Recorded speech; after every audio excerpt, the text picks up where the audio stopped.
జరిగిందో జరగకుండా తెలియకుండానే ఒక కోయిల ముందే కూసిందన్నట్టు చాలామంది జరిగిపోయినట్లు ప్రచారం చేస్తున్నారు. దీనివల్ల కలిపిన వారికి శిక్ష పడినా వాళ్ళకి పెద్ద శిక్ష పడిపోవు. వాటి వల్ల వాళ్ళకొచ్చే పెద్ద నష్టం ఉండదు. వాళ్ళు కొద్ది రోజుల తర్వాత జైలు నుంచి బయటకొస్తారు. కానీ ఇక్కడ హిందువుల యొక్క మనోభావాల్ని దెబ్బతీసిన వాళ్ళు అవుతారన్న విషయాన్ని ఎందుకు అధికార పార్టీ మర్చిపోతుందన్నదే నా వాదన. ఇది రాజకీయమైనటువంటి అంశం కాదు. అయినప్పటికీ దీన్ని రాజకీయం చేస్తున్నారు. కొన్ని రాష్ట్రాలు తిరుమల తిరుపతి యొక్క ఆదాయానికి గండి కొట్టాలనే ఉద్దేశంతోటే ఇటువంటి ప్లాన్‌కి క్లిక్ చేశారని చాలామంది అభిప్రాయం.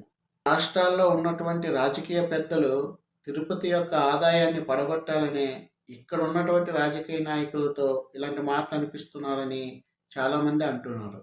నేను కూడా ఏకీభవిస్తున్నాను.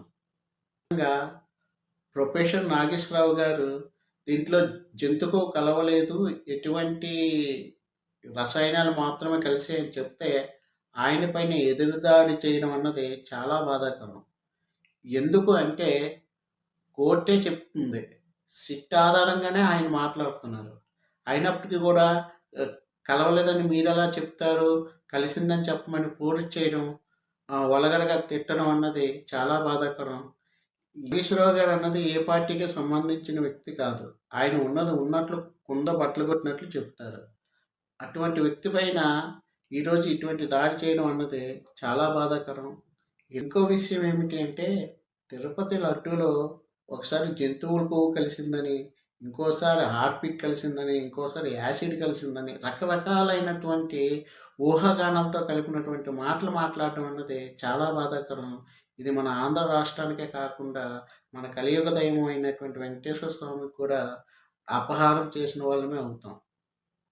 ఇలాంటి విషయాలపైన మాట్లాడినప్పుడు రాజకీయ నాయకులు కావచ్చు, ఎవరైనా సరే జాగ్రత్తగా మాట్లాడాలని, ఈ యొక్క దేవుడి పైన భక్తులకున్న నమ్మకాన్ని పోగొట్టకుండా ఆ దేవుడి పైన నమ్మకం ఉంచి మన సొంత ప్రయోజనాల కోసం కాకుండా మాట్లాడితే బాగుంటుందనేది నా అభిప్రాయం. నిజాలు తెలుసుకున్న తర్వాత మీరు ప్రజా కోర్టులో పెట్టండి.